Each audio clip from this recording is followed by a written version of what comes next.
அனைவருக்கும் வணக்கம். நான் உங்கள் புவனேஸ்வரன். இன்னைக்கு இந்த வீடியோவில் நம்ம ஃபேர் வேல்யூ கேப் பற்றி பார்க்க போகிறோம்.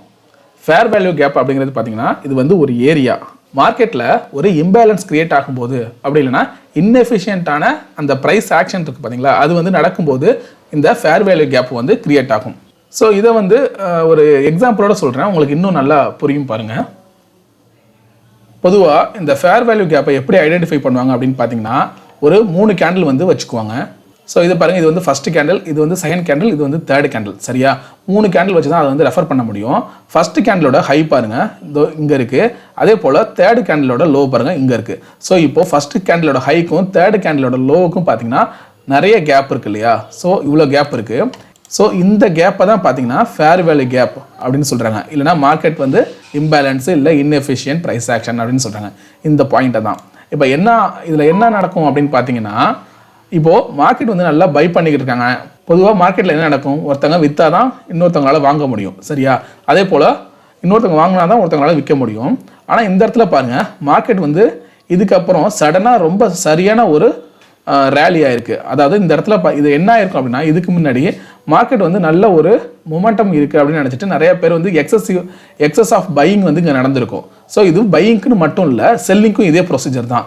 அதாவது எக்ஸஸ் அமௌண்ட் ஆஃப் பையிங்கும் நடந்திருக்கலாம், இல்லை செல்லிங்கும் நடந்திருக்கலாம். அப்படி இருக்கிறப்ப என்ன ஆகும் அப்படின்னா, இதை பாருங்கள், கரெக்டாக மார்க்கெட் இப்போ என்ன ஆயிருக்கு, இங்கே ஓப்பன் ஆன மார்க்கெட்டு. ஸோ தெரியுதா, மார்க்கெட் இங்கே ஓப்பன் ஆயிருக்கு, நல்லா மேலே போயிட்டு ஹை டச் பண்ணிட்டு இங்கே முடிஞ்சிருக்கு. அதுக்கப்புறம் மார்க்கெட் வந்து ஓப்பன் ஆகி தென் இவ்வளோ தூரம் போயிட்டு இங்கே வந்து முடிஞ்சிருக்கு, அப்புறம் மார்க்கெட் மேலே போயிருக்கு. ஸோ இந்த லெவல் இதுக்கு இருக்கிற இந்த கேப் இருக்குது பார்த்தீங்களா, இந்த இடத்துல வந்து ப்ரைஸ் வந்து ஃபில் ஆகவே இல்லை. அதனால இது வந்து இன்எஃபிஷியன்ட் ப்ரைஸ் ஆக்ஷன் அப்படின்னு சொல்லுவாங்க. ஏன்னா இந்த இடம் வந்து இம்பேலன்ஸாக இருக்குது. சரியா, அதனால தான் இதை வந்து ஃபேர் வேல்யூ கேப்புங்கிறாங்க. ஸோ இது வந்து இம்பேலன்ஸ் ஏரியா. இதுவே இந்த பேலன்ஸ்டு ஏரியாவில் பாருங்கள், மார்க்கெட் வந்து கரெக்டாக இந்த லோ வந்து இங்கே டச் பண்ணியிருக்கா, ஃபர்ஸ்ட் கேண்டலோட லோ வந்து கீழே டச் பண்ணியிருக்கு. அதே போல் தேர்ட் கேண்டலோட ஹை பாருங்கள், இதுவும் கரெக்டாக வந்து ஈக்குவலாக இந்த லெவலில் வந்து டச் பண்ணியிருக்கு. ஸோ இந்த இடத்துல வந்து இம்பேலன்ஸ் கிரியேட் ஆகவே இல்லை, இது வந்து பேலன்ஸ்டாக இருக்குது. இந்த ப்ரைஸ் ஆக்ஷன் அப்படிங்கிறது பார்த்தீங்கன்னா பேலன்ஸ்டாக இருக்குது. மார்க்கெட் வந்து மேலேருந்து கீழே இறங்கி இங்கே வந்து முடிஞ்சிருக்கு. அதே போல் செகண்ட் கேண்டலும் பாருங்கள், மேலே போயிட்டு திரும்ப கீழே இறங்கி இங்கே முடிஞ்சிருக்கு. ரெண்டாவது தேர்ட் கேண்டில் பாருங்கள், இது வந்து கரெக்டாக மேலே போய் இந்த ரேஞ்ச் ஓகேவா, இதுக்கும் இந்த கேப் இருக்கு இல்லையா, இந்த கேப்பை வந்து கரெக்டாக ஃபில் பண்ணிவிட்டு அதுக்கப்புறம் வந்து கீழே வந்து முடிஞ்சிருக்கு. ஸோ இது வந்து பார்த்திங்கன்னா பேலன்ஸ்டாக இருக்குது அப்படின்னு நம்ம புரிஞ்சுக்கணும். இது வந்து பையிங்காக இருக்கட்டும் இல்லை செல்லிங்காக இருக்கட்டும், ரெண்டுமே ஒரே விஷயம்தான்.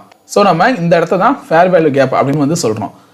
இந்த ஃபேர் வேல்யூ கேப் இருக்கிறப்போ எப்படி நம்ம வந்து ட்ரேட் பண்ணுறது, இது வந்து கண்டிப்பாக பார்த்தீங்கன்னா இது என்ன ஆகும்னா, மார்க்கெட் வந்து மேலே ஏற திரும்ப இந்த கேப்பை வந்து ஃபில் பண்ணுறதுக்கான வாய்ப்புங்கிறது அதிகம். அதாவது கட்டாயம் 100% இது வந்து ஃபில் பண்ணிட்டு தான் போகணும் அப்படிங்கிற அவசியம் கிடையாது. ஆனால் ஒரு 80 to 85% பார்த்தீங்கன்னா இந்த கேப்பை கண்டிப்பாக மார்க்கெட் வந்து ஃபியூச்சரில் ஃபில் பண்ணுறதுக்கான வாய்ப்புங்கிறது வந்து அதிகமாகவே இருக்கும்.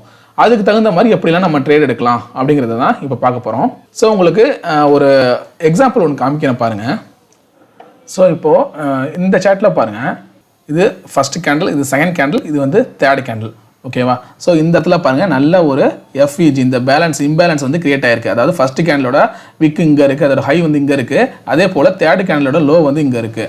அப்போது இந்த இவ்வளோ தூரமும் பார்த்தீங்கன்னா நமக்கு இம்பேலன்ஸ்டாக இருக்குது. இதை வந்து ஃபியூச்சரில் வந்து மார்க்கெட் வந்து ஃபில் பண்ணுதா அப்படின்னு பார்க்க போகிறோம். ஸோ இப்போ இந்த ஏரியா வந்து செலக்ட் பண்ணிக்கிறோம். இப்போ பாருங்கள், மார்க்கெட் இந்த இவ்வளோ லெவல் பார்த்தீங்கன்னா இம்பேலன்ஸாக இருக்குது. தென் மார்க்கெட் வந்து நல்லா மேலே போனாலும் அதுக்கப்புறம் பாருங்கள் திரும்ப வந்து இந்த லெவலை டச் பண்ணிட்டு கரெக்டாக இந்த லெவலை டச் பண்ணிட்டு தான் அகைன் வந்து மேலே போயிருக்கு. ஸோ இந்த ஏரியா இருக்குது இல்லையா, இந்த கேப்பை வந்து கண்டிப்பாக ஃபில் பண்ண தான் திரும்ப கீழே இறங்கியிருக்கு. அகைன் பாருங்கள் மேலே போக ட்ரை பண்ணியிருக்கு. சரியா. ஸோ எப்படி இருந்தாலும் மோஸ்ட்லி இந்த இம்பேலன்ஸ்டான ஏரியா வந்து ஃபியூச்சரில் எப்போயாச்சும் கண்டிப்பாக வந்து அந்த கேப்பை வந்து ஃபில் பண்ண தான் ட்ரை பண்ணும். அதுக்கு தகுந்த மாதிரி உங்களோட ட்ரேடுங்கிறது வந்து இருக்கணும். ஸோ எப்படி எஃப்இஜியை வந்து யூஸ் பண்ணி எப்படிலாம் ட்ரேட் எடுக்கலாம் அப்படிங்கிறத வந்து நம்ம அடுத்த வீடியோவில் வந்து பார்க்கலாம்.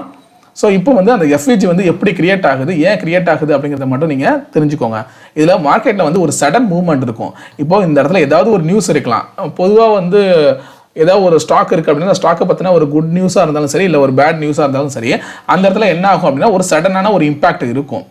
ஸோ அப்போ என்ன ஆகும், இப்போ வந்து ஒரு நல்ல ஒரு குட் நியூஸ் வருது, ஏதோ ஒரு பிரேக் அவுட் நடக்குது அப்படிங்கிறப்ப என்ன ஆகும்னா அங்கே அதிகப்படியான பையர்ஸ் வந்து உள்ள வந்துருவாங்க. சரியா. ஸோ அங்கே வந்து அதிகமான பையிங் வந்து நடக்கிறப்போ மார்க்கெட் வந்து ஒரு எஃபிஷியன்ட் ப்ரைஸ் ஆக்ஷனே இருக்காது. ரொம்ப பார்த்தீங்கன்னா ஒரு எக்ஸ்ப்ளோசிவான ஒரு மூவ்மெண்ட் அப்படிங்கிறது ஒன்று இருக்கும். சரியா. நல்ல ஒரு ரேலி இருக்கும், அதிகப்படியான ஒரு மூவ்மெண்ட் அப்படின்னு இருக்கும். அப்போ என்ன ஆகும், அதுக்கப்புறம் ஒரு ப்ராஃபிட் புக்கிங் நடந்து மார்க்கெட் திரும்ப அந்த பழைய லெவலுக்கு வரும். வந்துட்டு தான் அதுக்கப்புறம் திரும்ப வந்து மேலே போக ஆரம்பிக்கும். எதனால வந்து எஃப்விஜி கிரியேட் ஆகுது அப்படிங்கிறது வந்து இப்போ உங்களுக்கு புரிஞ்சிருக்கும். மார்க்கெட்டில் வந்து ஒரு சடனான ஒரு நியூஸ் வரும்போது, ஒரு இம்பாக்ட் கிரியேட் ஆகும்போது எக்ஸஸ் அமௌண்ட் ஆஃப் பையிங் வந்து நடக்கலாம், இல்லைனா செல்லிங் வந்து நடக்கலாம். அப்படி இருக்கும்போது இந்த மாதிரியான ஒரு அந்த ஃபேர் வேல்யூ கேப் வந்து கிரியேட் ஆகும், ஒரு இம்பேலன்ஸ் வந்து கிரியேட் ஆகும். கண்டிப்பாக இந்த இம்பேலன்ஸ் வந்து ஃபியூச்சரில் வந்து அதை வந்து ஃபில் பண்ணும், இந்த ப்ரைஸ் வந்து ஃபில் பண்ணுறதுக்கான வாய்ப்பு அப்படிங்கிறது வந்து நிறையவே இருக்கும். சரியா? ஸோ இங்கே அந்த கேப் வந்து இங்கே கிரியேட் ஆகிருக்கு. அதுக்கப்புறம் மார்க்கெட் மேலே போனாலும் திரும்ப அதை வந்து ஃபில் பண்ணியிருக்கு. பார்த்தீங்களா? ஸோ ஃபில் பண்ணி தான் மார்க்கெட் திரும்ப மேலே போக ட்ரை பண்ணியிருக்கு. ஸோ இது வந்து கண்டிப்பாக இது வந்து நடக்கிறதுக்கான வாய்ப்புங்கிறது அதிகமாகவே இருக்கும். அதே போல் நீங்கள் எந்த டைம் ஃப்ரேம் வச்சுக்கிறீங்க அப்படிங்கிறது வந்து முக்கியம் கிடையாது. அதாவது எல்லா விதமான டைம் ஃப்ரேமும் நீங்கள் யூஸ் பண்ணலாம். ஆனால் நீங்கள் யூஸ் பண்ணுற டைம் ஃப்ரேம் வந்து கன்சிஸ்டண்ட்டாக ஒரே மாதிரி தான் இருக்கணும். ஸோ ஒரு டைமில் வந்து 1 hour டைம் ஃப்ரேம் யூஸ் பண்ணுறது, இல்லை இன்னொரு டைமில் போய்ட்டு 15 minutes யூஸ் பண்ணி அந்த இடத்துல வந்து அந்த இம்பேலன்ஸ் வந்து கிரியேட் ஆகுதான்னு பார்த்துட்டு அதுக்கப்புறம் அதுக்கு தகுந்த மாதிரி என்ட்ரி எடுக்கிறது, இப்படிலாம் பண்ணி அப்படின்னா உங்களுக்கே வந்து ஒரு கன்ஃபியூஷன் வந்துடும். ஸோ இப்போ இந்த இடத்துல பாருங்கள், மார்க்கெட் இது வந்து ஃபஸ்ட்டு கேண்டில், இது வந்து செகண்ட், இது வந்து தேர்டுன்னு வச்சுக்கோங்க. ஸோ அந்த கேப்பை பாருங்கள், இவ்வளோ தூரம் கேப் இருக்கா? மார்க்கெட் சடனாக கீழே இறங்கினாலும் திரும்ப பாருங்கள் ரேலி ஆகி அந்த கேப்பை வந்து மார்க்கெட் வந்து ஃபில் பண்ணிடுச்சு. ஸோ இது அன்னையோட முடிஞ்சிருச்சு, இந்த கேண்டில் வந்து அன்னையோட முடிஞ்சிருச்சுன்னு வச்சுக்கோங்களேன். இதான் லாஸ்ட் கேண்டில். அப்படி இருக்கிறப்போ மார்க்கெட் பாருங்கள் நல்லா ஒரு சடன் ஃபாலு. அகைன் இது வந்து தேர்ட் கேண்டில். இந்த ஃபஸ்ட் கேண்டிலோட லோவும் செகண்ட் கேண்டில் இந்த தேர்ட் கேண்டிலோட ஹையும் இவ்வளோ தூரம் கேப் இருக்குது. அதுக்கப்புறம் ஃபோர்த் கேண்டில் பாருங்கள் திரும்ப மார்க்கெட் மேலே ஏறி கரெக்டாக இந்த கேப்பை நல்லா தெரியுது பாருங்கள். இந்த கேண்டில் இந்த ஃபஸ்ட் கேண்டிலோட லோ வரைக்கும் வந்திருக்கு இதோட விக்கு. கரெக்டாக அந்த கேப்பை வந்து ஃபில் பண்ணிவிட்டு அகைன் பார்த்தீங்கன்னா மார்க்கெட் வந்து கொஞ்சம் நார்மலாக இருக்குது. ஸோ இந்த மாதிரி ப்ரைஸ் வந்து சடனாக மூவ் ஆனாலும் திரும்ப அதை வந்து அந்த இம்பேலன்ஸை வந்து ஃபில் பண்ணும், அந்த ப்ரைஸ் வந்து ஃபில் பண்ணணும். அதுக்கு தகுந்த மாதிரி உங்களோட ட்ரேட் வந்து இருக்கணும். சரியா? அடுத்த இந்த இடம் பாருங்கள், இது வந்து ஃபஸ்ட்டு கேண்டில், இது வந்து செகண்ட் கேண்டில், இது வந்து தேர்ட் கேண்டில்னு வச்சுக்கோங்க. இந்த ஃபஸ்ட்டு கேண்டிலோட லோ இங்கே இருக்குது, அதே போல் தேர்ட் கேண்டிலோட ஹை இங்கே இருக்குது. ஸோ இவ்வளோ தூரம் இந்த லெவலுக்கு வந்து உங்களுக்கு இந்த இடத்துல வந்து ஒரு இம்பேலன்ஸ் வந்து கிரியேட் ஆகிருக்கு. அதுக்கப்புறம் மார்க்கெட் பாருங்கள் இவ்வளோ தூரம் மேலே ஏறி இந்த பேலன்ஸை வந்து இந்த லெவலை ஓகேவா, இந்த இம்பேலன்ஸ் எல்லாம் பார்த்தீங்கன்னா இங்கே வந்து ஃபில் பண்ணியிருக்கு. ஃபில் பண்ணிட்டு தான் அகைன் மார்க்கெட் வந்து திரும்ப கீழே இறங்க ட்ரை பண்ணியிருக்கு. ஸோ தெரியுது இல்லையா? இந்த லெவலை வந்து இங்கே இருக்கிற அந்த இம்பேலன்ஸை வந்து திரும்ப மார்க்கெட் வந்து ஃபில் பண்ணிவிட்டு மேலே போயிட்டு அதுக்கப்புறம் தான் திரும்ப வந்து கீழே இறங்கியிருக்கு. ஸோ இந்த மாதிரி நீங்கள் நிறைய எக்ஸாம்பிள் நீங்களே வந்து பார்க்கலாம். ஒரு சேட்டை நீங்கள் எடுத்துக்கிட்டு எதெல்லாம் இம்பேலன்ஸ் எங்கெங்கெல்லாம் கிரியேட் ஆகுது, எங்கெங்கெல்லாம் அந்த எஃப்விஜி ஃபேர் வேல்யூ கேப் வந்து கிரியேட் ஆகுது அப்படின்னு நீங்களே நோட் பண்ணலாம். திரும்ப அதை வந்து மார்க்கெட் எப்பெல்லாம் ஃபில் பண்ணுது அப்படிங்கிறதெல்லாம் ஒவ்வொன்றா நோட் பண்ணி பார்த்துட்டு அதுக்கு தகுந்த மாதிரி நம்ம எப்படிலாம் ட்ரேட் எடுக்கிறது அப்படின்னு நீங்களே ஒரு ஐடியா கூட கிரியேட் பண்ணலாம். சரியா? ஸோ இப்போ வந்து இந்த ஃபேர் வேல்யூ கேப்பை பேஸ் பண்ணி எப்படி நம்ம ட்ரேட் எடுக்கிறதுங்கிறத வந்து நம்ம அடுத்தடுத்த வீடியோவில் பார்க்கலாம். ஆனால் உங்களுக்குன்னு ஒரு ஐடியா வந்து கிரியேட் ஆகணும். நிறைய பேர் வந்து பொதுவாக என்ன தாட் சொல்கிறாங்க அப்படின்னு பார்த்தீங்கன்னா, நம்ம ஒரு விஷயத்தை வந்து லேர்ன் பண்ணுறதுக்காக சொல்லும்போது இதை வச்சு நான் சம்பாதிக்க முடியாதா, இதெல்லாம் வச்சு நான் எப்படி பணம் பண்ணுறது, இப்படி தான் அவங்க வந்து ஏன்னா எங்கிட்டே பர்சனலாக 2-3 பேர் வந்து மெசேஜ் பண்ணது வந்து ஏதோ சொல்கிறீங்க, ஜஸ்ட்டு ப்ராஃபிட் பண்ண முடியாதா அதை மட்டும் சொல்லுங்கள் அப்படிங்கிற மாதிரி கேட்குறாங்க. முதல்ல லேர்னிங் எதுக்கு அப்படிங்கிறத வந்து புரிஞ்சுக்கோங்க. ஒரு கான்செப்டை நீங்கள் கற்றுக்கிட்டா தான் அதுலேருந்து உங்களோட ஐடியாஸை வந்து நீங்கள் கிரியேட் பண்ண முடியும்.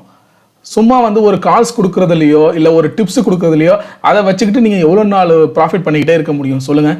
என்ன மார்க்கெட் எப்படி, மார்க்கெட்டோட ஸ்ட்ரக்சர் என்ன, மார்க்கெட் எப்படி ஒர்க் ஆகுது, எந்தெந்த கான்செப்ட் இருக்குது, ஒரு கான்செப்டை நம்ம ஃபாலோ பண்ணோன்னா அதை வச்சு எப்படி நம்ம நிறைய ஐடியா கிரியேட் பண்ணலாம், எப்படி நம்ம வந்து ப்ராஃபிட் மேக் பண்ணலாம், இதெல்லாம் நீங்கள் தான் கற்றுக்கணும்.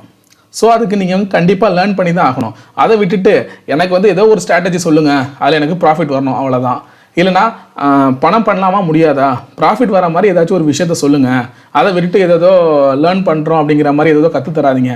இந்த மாதிரிலாம் என்கிட்ட வந்து நிறைய பேர் கொஞ்சம் மெசேஜ் பண்ணுறாங்க.